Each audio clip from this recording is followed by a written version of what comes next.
morte. A morte, né? A gente enquanto sociedade, é meio que ensinado até a temer a morte, né? Como se ela fosse o fim, o término, como se fosse algo abrupto, violento, enfim. E talvez não é muito assim, né? Talvez não seja muito dessa forma.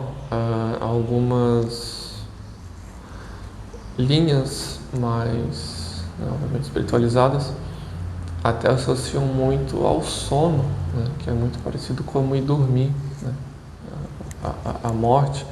E até filmes retratam, né, alguns espíritos quando morrem, eles nem sabem que estão mortos, né, eles seguem ali vivendo a vida como se fosse, né, sem, né, como se estivessem ainda encarnados, né, por um tempo, sem nem perceber, sem nem se darem conta que morreram.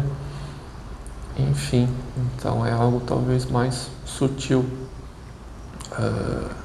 Claro, para o espírito que está muito apegado à vida, que está muito apegado ali à parte material e tal, ao descobrir que de fato morreu, vai ser ali um choque, vai ser um pouco mais, de fato, um impacto, né, mais forte para ele. Mas a questão que eu quero tratar, depois dessa introdução que não tem nada a ver com o que eu queria falar, é sobre como o medo da morte faz com que a gente não viva a vida, né? Porque quando a gente deixa o medo tomar conta,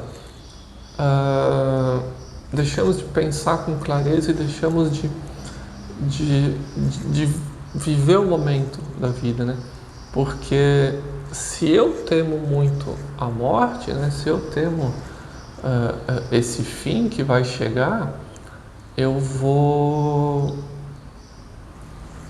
A consequência disso é que eu nem vou... Seria, né, que eu aproveitasse mais a vida, né? A consequência direta disso. Mas acaba não sendo, porque como o medo está tomando conta, eu acabo me paralisando enquanto estou vivo, né? Eu acabo criando vários momentos de inércia e paralisação. Eu acabo, na verdade, entrando em rodas, em ciclos repetitivos de piloto automático na minha vida, porque eu começo a colocar metas às vezes que nem são minhas para cumprir, e o alcance dessas metas faz com que eu me planeje minha vida de uma forma material, né, como se eu tivesse no controle de absolutamente tudo aquilo que me rodeia, e começo a colocar metas muito, digamos assim, metas completamente sólidas no sentido de materiais, né? Completamente materiais, né, para que eu possa aproveitar a vida, né, para que eu possa cumprir aquilo que eu gostaria de cumprir antes dessa temida morte chegar. Então eu crio essas metas, eu projeto, eu planejo a minha vida de forma material, a minha vida aqui na Terra de uma forma completamente material. E isso faz com que eu viva no plano automático, porque eu vou me sujeitar a buscar formas de estabilidade, formas de equilíbrio, formas de balanço, onde ali a minha vida... Enfim, eu vou acabar buscando um emprego CLT, porque é onde eu vou conseguir ter a segurança que eu preciso para ir alcançando, né, essas minhas metas, né? Eu não vou ter uma vida livre, né? É esse o ponto. Não sei se a linha de raciocínio se perdeu, mas, né, temer a morte vai fazer com que eu busque estabilidade, ou buscar estabilidade vai fazer com que eu perca a liberdade. Eu perdendo a liberdade, eu vou acabar vivendo num piloto automático, eu vou me condicionar a formas de trabalho que não são tão humanas, é meio forte de dizer, mas não são tão adequadas para aquilo que a minha alma busca, pelo menos, né? Eu não vou viver uma vida onde eu expanda, né, material e espiritualmente. Eu vou viver uma vida onde eu nem expando, na verdade, a parte material, né? Por vezes nem consigo expandir tanto assim, né? Por vezes eu acabo vivendo em sobrevivência, né? Ou pelo menos vivo em sobrevivência ali 11 meses e desfruto um dos 12 meses do ano. Mas os outros 11, a minha semana de segunda a sábado é totalmente, né, digamos, sonolenta, totalmente apagada por uma rotina que eu me sujeito achando que eu estou conseguindo viver bem porque eu estou cumprindo uma vez no ano uma meta, eu estou economizando para uma vez a cada 5 anos fazer uma viagem, enfim, né, porque eu posso morrer a qualquer momento, né, porque eu vou morrer em algum momento, então, enfim, não sei se fez sentido, mas a ideia central é que quando o medo toma conta, eu não consigo expandir a minha alma, né? Logicamente, eu não consigo viver um equilíbrio material e espiritual. E é óbvio, a gente precisa de dinheiro, a gente precisa, né, tá recebendo algo para ir vivendo a nossa vida aqui na Terra, né, para ir pagando as nossas contas, né, a gente precisa ter a parte da sobrevivência suprida. Mas quando ela se torna o foco, quando eu me sujeito a suprir apenas a sobrevivência para ter migalhas, né, é ali que os problemas começam a acontecer a nível de eu superior, a nível de alma, né? Porque eu não vou estar alinhando a minha vida, eu não vou estar sendo nem perto daquilo que eu vim para ser aqui na Terra, né? Eu não vou estar vivendo em prosperidade e abundância de forma alguma, né? Porque não são de migalhas, né? Não são de migalhas que a nossa alma se alimenta, né? A gente veio aqui para ser, né? Somos espelho, espelho de semelhança, alguma coisa assim, imagem e semelhança. Somos imagem, somos espelho de Deus, né? Somos imagem e semelhança e podemos criar realidades que vão muito além do que essa estagnação, do que esse estado de sobrevivência, do que essas ilusões criadas de que a morte é o fim absoluto. A morte é simplesmente uma transição, a morte é simplesmente um evento inevitável da nossa existência. Mas aceitar isso e conceber isso não significa que eu viva apático em relação a isso, mas significa sim que eu aproveito mais dos meus momentos presentes, porque quando eu aceito que a morte é um estado inerente à minha condição física humana, eu começo a viver mais presente, eu começo a entender de fato que cada momento é único. Cada momento que eu estou vivendo é único. Não vai ter nenhum outro momento na minha vida, hoje é 10 de janeiro, 11h04 da manhã. Não vai ter nenhum outro momento da minha vida igual a esse. Passou, acabou, foi um momento único. Então, eu começo a conseguir desfrutar desses momentos únicos quando eu entendo que a morte chega quando há de chegar.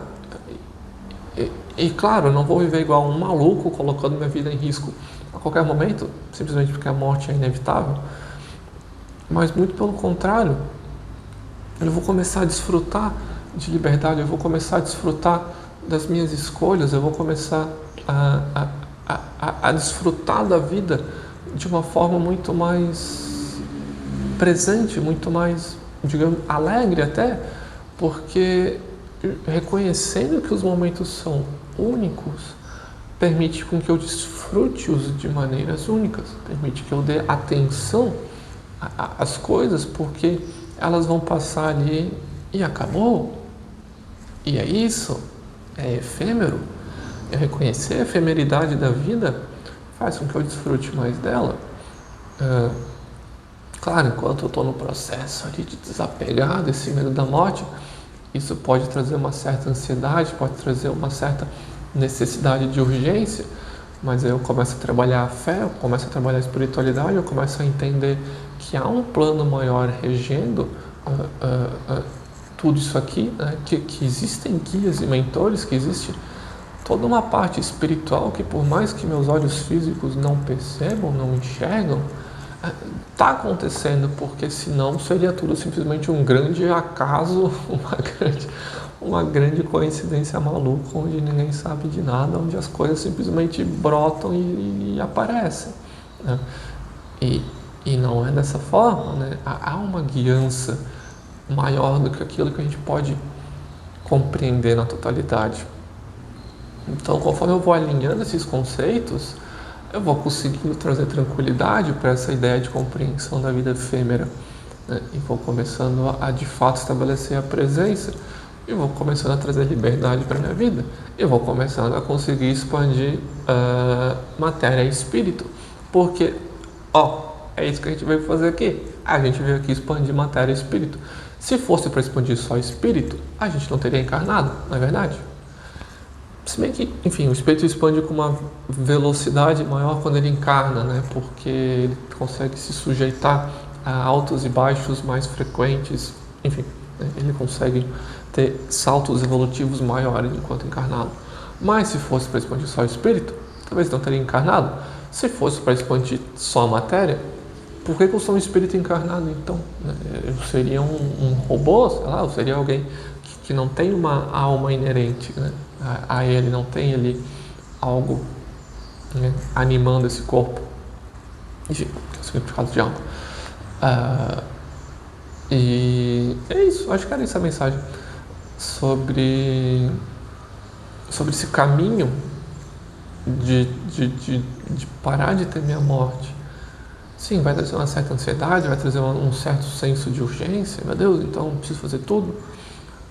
Mas não, porque aos poucos a gente começa a alimentar mais forte, mais firme, com mais solidez a nossa fé e começa a desfrutar dos momentos, começa a aproveitar daquilo que a vida nos oferece, começa a viver a vida, né?